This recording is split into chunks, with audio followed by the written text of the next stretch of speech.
오늘 하세나 본문은 호세아 13장 1절에서 16절까지의 말씀입니다. 에브라임이 말만 하면 모두 떨었다. 온 이스라엘이 그렇게 에브라임을 우러러 보았는데 바알신을 섬겨 죄를 짓고 말았으므로 이제 망하고 말았다. 그런데도 그들은 거듭 죄를 짓고 있다. 은을 녹여 거푸집에 부어서 우상들을 만든다. 제주껏 만든 은 신상들, 그것들은 모두 세공업자들이 만든 것인데도 그들은 이 신상 앞에 제물을 바치라고 하면서 송아지 신상들에게 입을 맞춘다. 그러므로 그들은 아침 안개처럼 되고 이른 새벽에 사라지는 이슬처럼 될 것이다. 타작 마당에서 바람에 날려나가는 쭉정이처럼 되고 굴뚝에서 나오는 연기처럼 될 것이다. 그러나 나는 너희가 이집트 땅에 살 때로부터 주 너희의 하나님이다. 그때 너희가 아는 하나님은 나밖에 없고 나 말고는 다른 구원자가 없었다. 나는 저 광야에서 그 메마른 땅에서 너희를 먹이고 살렸다. 그들을 잘 먹였더니 먹는 대로 배가 불렀고 배가 부를수록 마음이 교만해지더니 마침내 나를 잊었다. 그래서 내가 그들에게 사자처럼 되고 이제는 표범처럼 되어서 길목을 지키겠다. 새끼 빼앗긴 앙곰처럼 그들에게 달려들어 염통을 갈기갈기 찢을 것이다. 암사자처럼 그 자리에서 그들을 뜯어먹을 것이다. 들짐승들이 그들을 남김없이 찢어 먹을 것이다. 이스라엘아, 내가 나를 대적하니 너를 돕는 자를 대적하니 너는 이제 망했다. 왕과 대신들을 세워달라고 조르더니 도대체 너의 왕이 지금 어디에 있느냐? 너를 구원하라고 하여라. 대신들이 지금 어디에 있느냐? 너의 모든 성읍에서 샅샅이 찾아보아라. 너를 궁지에서 건져달라고 하여라. 내가 홧김에 너에게 왕을 주었으나 분을 참을 수 없어서 너의 왕을 없애버렸다. 에브라임의 허물을 적은 문서를 모두 모았고 죄상을 적은 기록을 모두 보관하고 있다. 에브라임이 다시 태어나는 진통을 겪고 있다. 그러나 그는 때가 되었는데도 태를 열고 나올 줄 모르는 미련한 아들과도 같다. 내가 그들을 스올의 권세에서 속량하며 내가 그들을 사망에서 구속하겠다. 사망아, 내 재앙이 어디 있느냐? 스올아, 내 멸망이 어디 있느냐? 이제는 내게 동정심 같은 것은 없다. 이스라엘이 비록 형제들 가운데서 번성하여도 사막에서 동풍이 불어오게 할 터이니 주의 바람이 불면 샘과 우물이 모두 말라버리고 귀중한 보물 상자들도 모두 빼앗길 것이다. 사마리아가 저의 하나님에게 반항하였으니 이제는 그 죗값을 치를 수밖에 없다. 사람들은 칼에 찔려 쓰러지고 어린아이들은 박살나고 아이벤 여인들은 배가 찢길 것이다. 오늘 본문은 에브라임이 받을 심판에 관해 이야기하고 있습니다. 1절의 시작은 에브라임이 말만 하며 모두 떨었다라는 내용으로 시작하는데요. 에브라임은 이스라엘의 12지파 가운데서 유다 다음으로 가장 크고 가장 강한 지파였으며 여호수아 그리고 여로보암 같은 뛰어난 지도자들을 배출한 지파이기도 했습니다. 따라서 이들이 이스라엘 백성들 가운데서 가졌던 영향력은 실로 막강할 수밖에 없었으며 이들이 하는 말에는 다른 지파 모두가 귀를 기울이며 들을 수밖에 없는 입장이었던 것입니다. 그러나 오늘 호세아는 굳이 에브라임의 이런 위치를 서두에 두어 설명하며 시작한 이유는 하나님은 이런 에브라임마저 죄 앞에서 가차없이 심판하시는 분임을 보여주고 싶었던 것입니다. 3절 말씀을 보시겠습니다. 그러므로 그들은 아침 안개처럼 되고 이른 새벽에 사라지는 이슬처럼 될 것이다. 타작마당에서 바람에 날려나가는 쭉정이처럼 되고 굴뚝에서 나오는 연기처럼 될 것이다. 우리 하나님은 어떤 이유에서 에브라임을 이토록 심판하시겠다라고 하셨던 것일까요? 에브라임의 잘못은 그리고 그들의 실수는 무엇입니까? 1절은 그 이유를 우상숭배라고 말씀하고 있습니다. 에브라임은 여호와 하나님을 섬기기보다는 바알신을 섬기기 시작했으며 비록 이로 인해 망하기까지 하였음에도 불구하고 그들은 우상을 여전히 버리지 못하고 끊임없이 거짓 신을 섬겼기 때문이라고 오늘 호세아는 고백하고 있는 것입니다. 아니 그렇다면 에브라임은 어째서 바알을 섬겼으며 우상 숭배를 버리지 못했던 것일까요?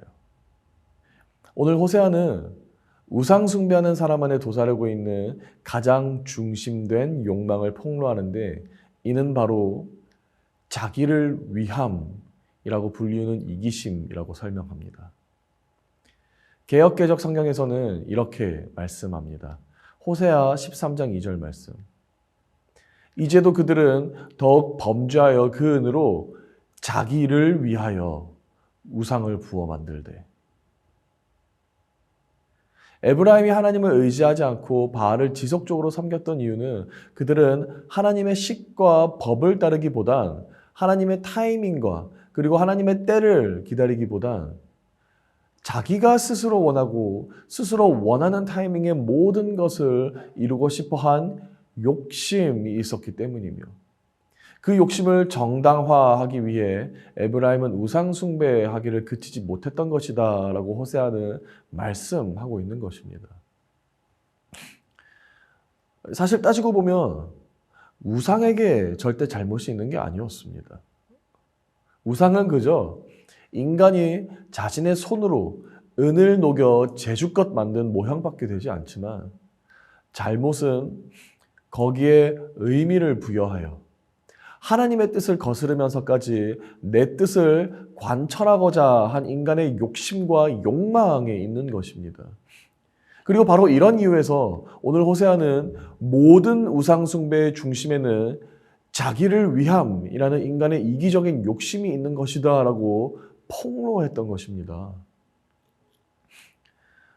사실 에브라임은 자신의 뜻대로 일이 풀리지 않고 하나님의 방식과 타이밍에 의심되기 시작했을 때 그들이 했어야 하는 것은 바알을 만드는 것이 아닌 지금까지 하나님께서 신실하게 베풀어 주셨던 은혜를 곱씹어 보며 기억했어야 합니다. 하나님은 저 광야에서 에브라임을 구원하시고 그들이 허기지고 목마르지 않도록 먹이고 살리셨던 분이셨습니다. 그러나 에브라임은 그 은혜를 기억하지 못한 채 지금 당장의 어려움과 지금 당장의 욕심에 눈이 멀어 나머지 하나님을 배반하기까지 이르고 말았는데 이는 우리 인생에도 참 큰 교훈이 되지 않나 싶습니다. 먼저 과도한 부유함은 우리에게 절대 도움이 되지 않는다라는 것입니다. 오히려 우리는 배가 부르면 교만해지기 십상이며 교만해지는 순간 하나님을 의지해야겠다라는 생각마저 사라져버리고 말기에 잠언의 말씀을 절대 잊지 말고 기억해야 할 것입니다. 잠언 30장 8절에서 9절 말씀. 곧 헛된 것과 거짓말을 내게서 멀리하옵시며 나를 가난하게도 마옵시고 부하게도 마옵시고 오직 필요한 양식으로 나를 먹이시옵소서. 혹 내가 배불러서 하나님을 모른다. 여호와가 누구냐 할까 하오며 혹 내가 가난하여 도둑질하고 내 하나님의 이름을 욕되게 할까 두려워함이니이다.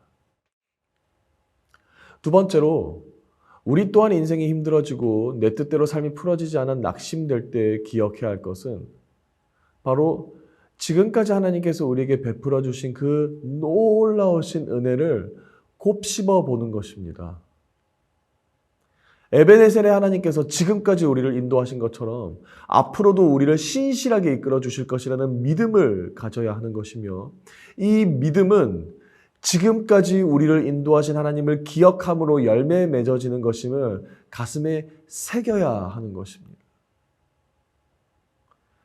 우리 사랑하는 높은 뜻 푸른 교회 성도 여러분, 우상 숭배의 무서움은 우상에게 있는 능력에 있지 않습니다. 우상은 인간이 그의 정교함으로 지은 모형에 지나지 않기에 전혀 생명이 없습니다.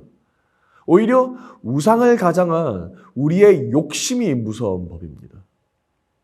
나의 뜻과 나의 생각을 이루기 위해서는 하나님마저 버릴 수 있다라는 우리의 욕망이 정말 무서운 것입니다. 따라서 오늘 하루 다시 한번 하나님의 주인 되심을 기억하는 하루가 되시길 바라며, 지금까지 우리를 인도하신 하나님께서 앞으로도 우리를 성실히 인도하실 것을, 우리는 바로 이 하나님께만 우리의 모든 신뢰와 믿음을 향하게 할 것이라는 결단을 세우실 수 있기를 우리 주 예수 그리스도의 이름으로 축복합니다. 오늘의 하시전은 국민들의 삶을 보호하고 지원하는 정책을 위해 기도하는 것입니다.